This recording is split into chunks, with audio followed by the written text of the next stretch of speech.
I'm sorry, there was a technical problem. I'm sorry, there was a technical problem.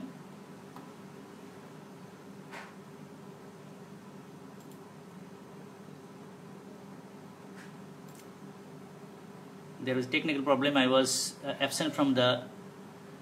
I was bound to be absent from the camera.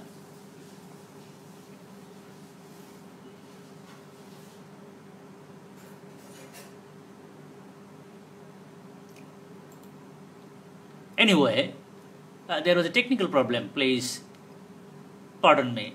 There was a technical problem. My dear students, please be kind towards me. There was a technical problem. My camera became off. That's why I could not continue for the time being, for a short time, for a short while. I have already come again back. And the last one, you see, or we can also use punctuation marks in an alternative ways. There are alternatives to semicolon. How? Try to understand the use of the punctuation marks. They tried hard, semicolon, they failed. They tried hard, semicolon, they failed.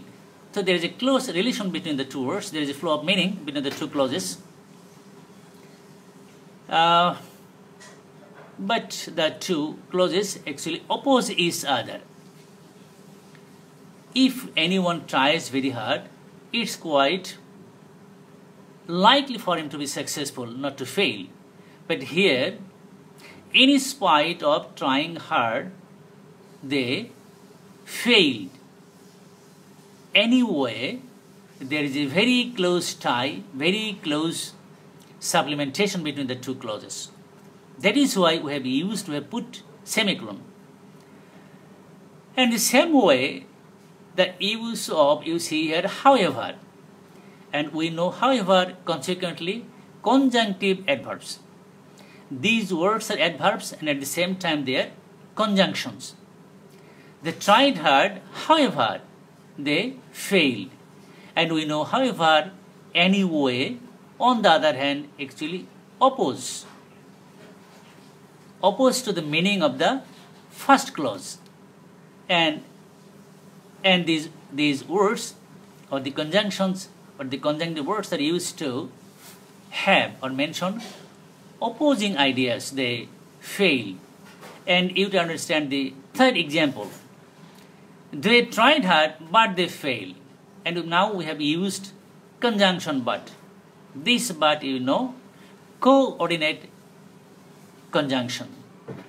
I have already told you there are as many as 7 coordinate conjunctions, and of the 7, but is 1. And when we have used but between the two clauses, we have put comma. We have not used semicolon. So it's important to keep all these things in mind. And I have already told you that it's become critical when you are writing or developing a paragraph or an article or an essay, short or long, any kind of essay. We have to be very much meticulous. We have to be very much careful about the use of punctuation marks, because if we do not use punctuation marks properly, rightly, we will not be able to carry the meanings that we intend to. That means the meanings of the sentence will not proper if we fail to use or put correct punctuation marks. And then comes the question of the context of colon. And colon is actually used to anticipate some explanations, details of the general statement that is made in the first clause. Colon is used after a general statement, and in the statement there is an anticipation of something that is likely that is expected to come in the next clause. And in the next clause, there might be explanations, list, or some other things. But they are also closely connected to the first clause. Anyway, there are as many as 3 rules. You see, colon is used to anticipate a series of items. There are 3 kinds of men. There are 3 kinds of men, not women. There are 3 kinds of men: the clever, the handsome, and the majority. So there are 3, you see, kinds of men. The first clause, there are 3 kinds of men. These very sentence anticipate some explanation or a list or item that should make the meaning of the or intention of the first clause meaningful. If you do not write the clever, the handsome, and the majority, the first clause, there are 3 kinds of men, becomes meaningless. So if we want to, or in order to make the first clause meaningful, there must be details, examples, illustrations. And these examples, details, illustrations are actually essential to write. That is why we use colon. This use number, the number 1 use of colon is this, and then comes to the next use. Colon is used to anticipate a specific explanation of a general statement or an explanation of some kind. For example, almost the same thing. Malaria at one time was a great killer. Malaria at one time was a great killer. But how and why? The question arises, how and why? Malaria at one time was a great killer. So we need the answer of the question why. And the answer comes after the colon. So it killed 2 million people a year. So this is the illustration. This is the exemplification. Okay. This is the details. And number C, sometimes colon is used to introduce a long quotation. That means we know it very well that we put quotation in the quotation marks. But when the quotation is too long to be encompassed, to be put in the quotation or space marks, we use colon. I am repeating it clearly. Please try to understand me. When the quotation is too long, when the quotation is very big, we need not use quotation marks. We can mention the quotation just after the colon. For example, you see, in one conference, the great poet Tagore said, if you want to become great in life, if you want to lead a happy life, if you want to become a great nation, be ambitious. So you see, this is the quotation. What is the quotation? If you want to become great in life, if you want to lead a happy life, if you want to become a great nation, be ambitious. This is the quotation. This was the exact sentence or words that Tagore said. But this quotation is too long, too big to be put in a space mark or quotation marks. We can then use a colon after the statement or before the quotation.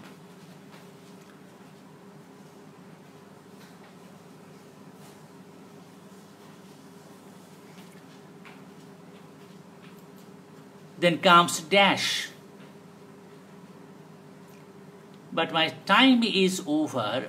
It is now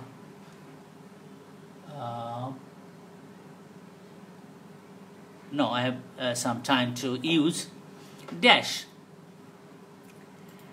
Actually, the quotation mark dash is used to insert or to write some non-essential information in the sentence. When we require to mention or to write non-essential information in the sentence, we use dash. And the part that we write after the dash doesn't have any grammatical context, grammatical relationship with the rest of the sentence. It's very important. Dash is used before a phrase, before a clause, but this phrase or the word or the clause carries some meaning to the sentence, but it doesn't have any grammatical relationship with the other parts of the sentence or with the sentence. Anyway, dash is usually used to introduce an appositive phrase. Appositive phrase means that phrase that comes after a noun. Comes after a noun. Appositive phrase actually gives some additional information, but not essential, but additional. I am repeating, not essential, but additional information, and comes under a noun, after a noun. At last he came to a decision. At last he came to a decision. শেষ অবধি সে একটা সিদ্ধান্তে আসলো, but what was the decision? A decision of great importance in his career. At last he came to a decision. This portion of the sentence might be a complete sentence. It's quite significant to mention. At last he came to a decision. It's quite okay. But a decision of great importance in his life. It's non-essential. It's additional information. So dash is also sometimes used to set off or to separate a word or phrase intended to achieve suspense, climax or anticlimax. It's quite intricate, difficult to understand. That means when there are some words that express suspense, climax or anticlimax, when someone is puffed up with emotions at the end of a sentence, the person is speaking wants to tell some words that becomes very much voluminous, that becomes very much, I think, focusing with a great excitement. And that is actually what I want to say. There is only one person he has loved all his life. The sentence is quite meaningful, very pregnant. There is only one person he has loved all his life, himself. Himself is quite dramatic. There is suspense, there is thrill, because it's really thrilling. A person can love only himself. He cannot love any other people, any other person in his life. He loves only himself. So it is really thrilling, really climactic,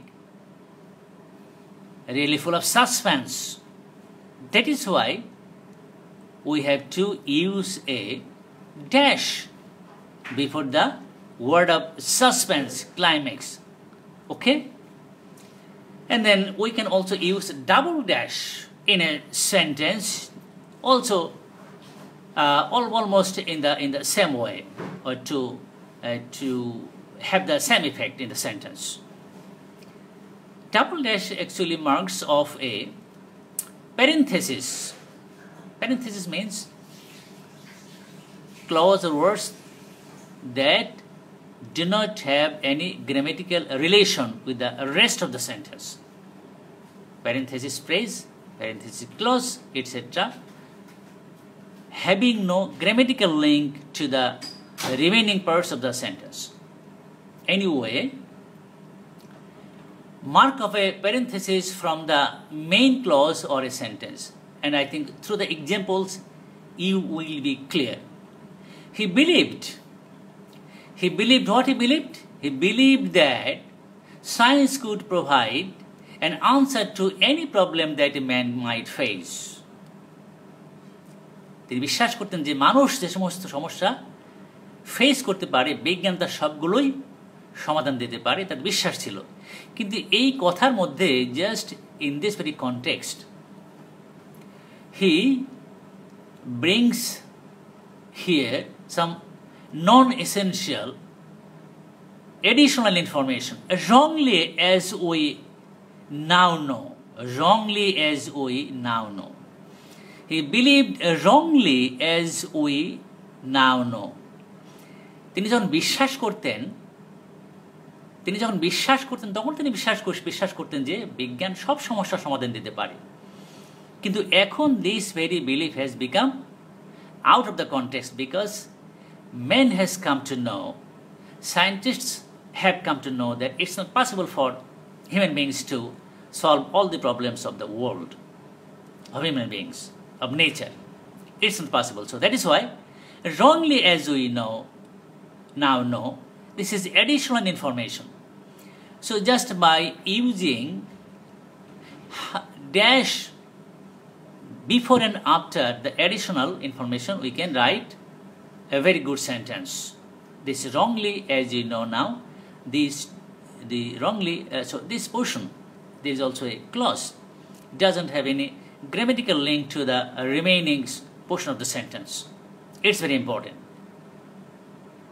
So the portion, phrase, word or clauses that you write after or before or within dashes don't maintain any grammatical link or lexical relation.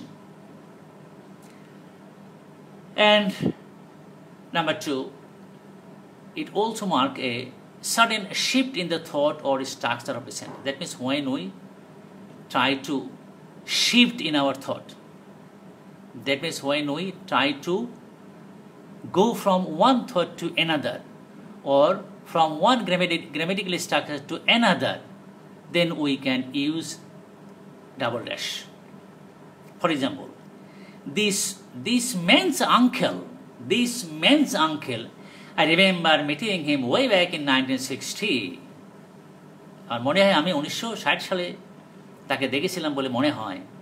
এর সঙ্গে the man's uncle এর কোনো relation নাই, grammatical কোনো relation নাই, but there is some meaning that actually comes from this very clause.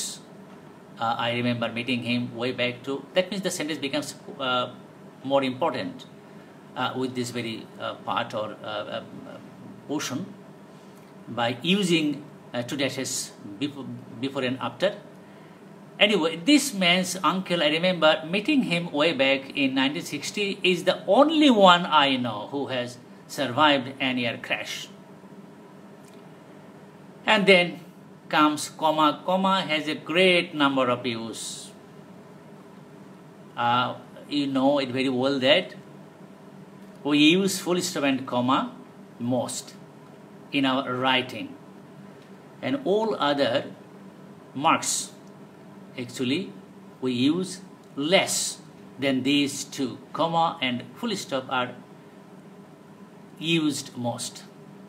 So as I have no time to continue my class any further, I will come to you in my next class with the remaining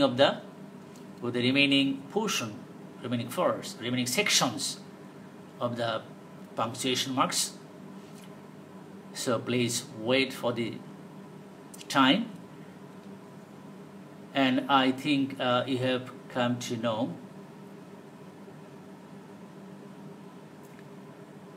many things about the use of the punctuation marks. Especially so far I have discussed, and in my next class or from my next class I will come to you with comma and all other remaining marks, say quotation marks, word punctuation. That means the remaining sections will be discussed in details in my next class. So till then, good luck to you. And I must tell you, please be at home if you are not essential to go out. Try to be safe, and I hope you will be good in health, you will be happy at home, and I pray to Allah so that you are kept quite good, okay. So thank you very much. Thank you all.